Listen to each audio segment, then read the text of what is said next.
বলতেন, তোমরা রমাদানের দিন, সামনের দিনগুলো বেশি করে গণনা করো। কি করো? বেশি করে গণনা করো, রমাদানকে স্মরণ রাখো। তার মানে রমাদানকে স্মরণ রাখার জন্য কোন মানুষ যদি শাবান মাসে ব্যস্ত থাকে, একবার, দুইবার, তিনবার হলেও যদি রমাদানকে স্মরণ করে, আমার আল্লাহ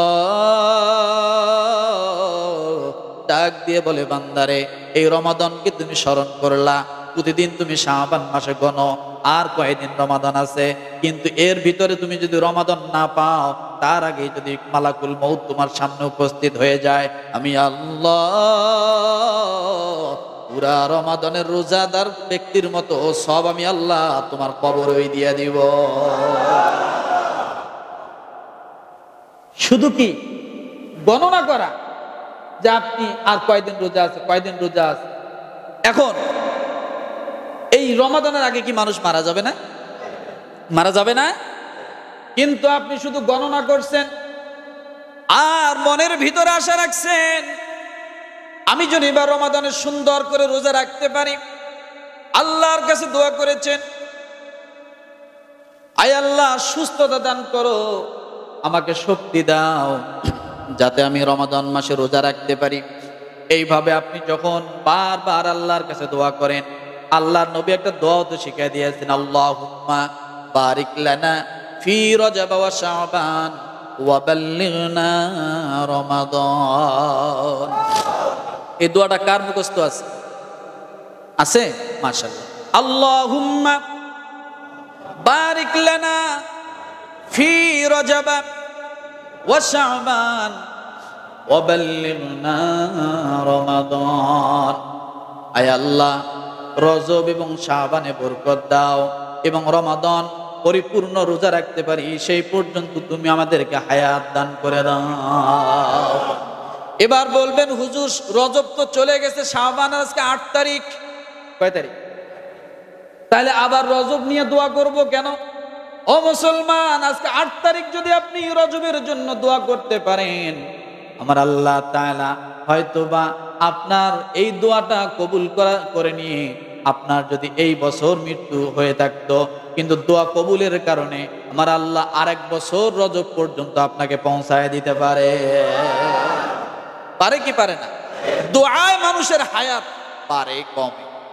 কিসে? দোয়ায়। একমাত্র দোয়ায় হায়াতের সীমাবদ্ধতাকে কেটে দিতে পারে, দিয়ে আকপিস করে নিতে পারে। দোয়া এমন একটা হাতিয়ার।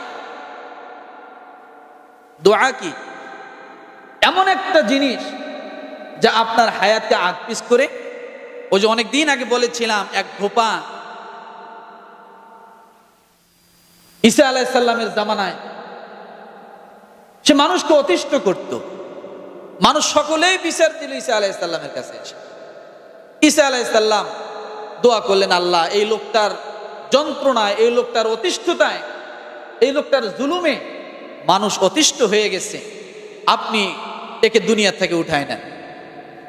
কে দোয়া করছে? এবার দেখেন, যিনি কোন কবরের পাশে দাঁড়িয়ে যদি বলতো, ও কবরবাসী আল্লাহর হুকুমে দাঁড়িয়ে যাও, সঙ্গে সঙ্গে দাঁড়িয়ে যেত। 2000-3000 বছর আগেরকার কবরওয়ালাদের কিসে জাগনা করে ফেলত। ওই ব্যক্তি আবার আরেকজনের জন্য কি করতেছে? বদদোয়া করতেছে, আল্লাহর কাছে বলছে, আল্লাহ এই লোকটার অতিষ্ঠ, এই লোকটার অত্যাচারে মানুষ অতিষ্ঠ হয়ে গেছে, তাকে আপনি উঠায় না। সে দোয়া করতে, এরপরে এলাকার লোকজনকে বলছে, যাও, ও আর বেশি দিন বাঁচবে না, ও দুনিয়া থেকে চলে। এরপরে কাপড় ধুতে গেছে,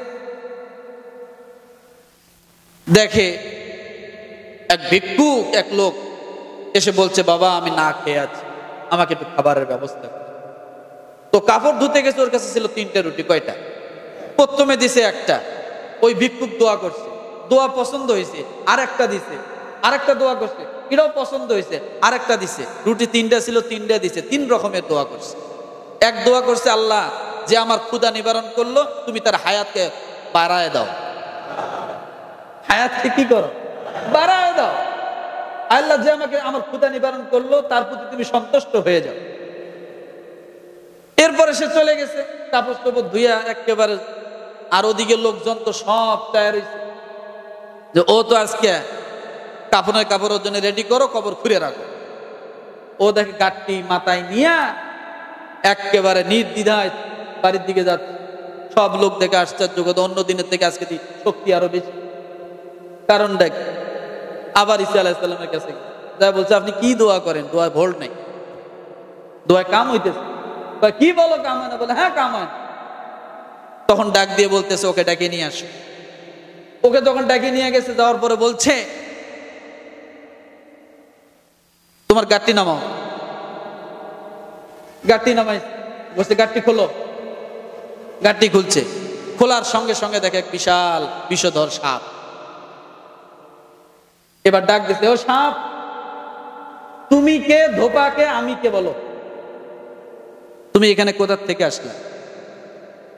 এবার সাপ ডাক দিয়ে বলতেছি, ও আল্লাহর নবী, আপনি দোয়া করছিলেন এ যেন মারা যায়, আমি আজরাইল হইয়াই এর জন্য আসছিলাম, কিন্তু এমন এক কাম করে ফেলছে, ওই কামের মধ্যে দেখেন আমার মুখে লাগাম, আল্লাহ তাআলা আবার লাগাম লাগাই দিচ্ছে। কাম কি? যে 3টে রুটি দান করার কারণে ওই ব্যক্তি তার জন্য দোয়া করেছে হায়াতের জন্য। আল্লাহ তাআলা বলছে ওই ভিক্ষুকের দোয়া আমি আল্লাহর কাছে অনেক পছন্দনীয় হয়েছে। কারণ আল্লাহ তো রহমতের দিকে বেশি ধাবিত হন। আল্লাহ কোন দিকে বেশি? রহমতের দিকে বেশি। আল্লাহ দয়া বেশি আযাব এবং গজবের থেকে, কঠোরতার থেকে দয়াটা বেশি। এই জন্য বললাম যে দোয়া এমন একটা জিনিস, আপনার হায়াত কি হতে পারে, কবুল করে নিয়ে আল্লাহ তাআলা বৃদ্ধি করে দিতে পারে। ও মুসলমান,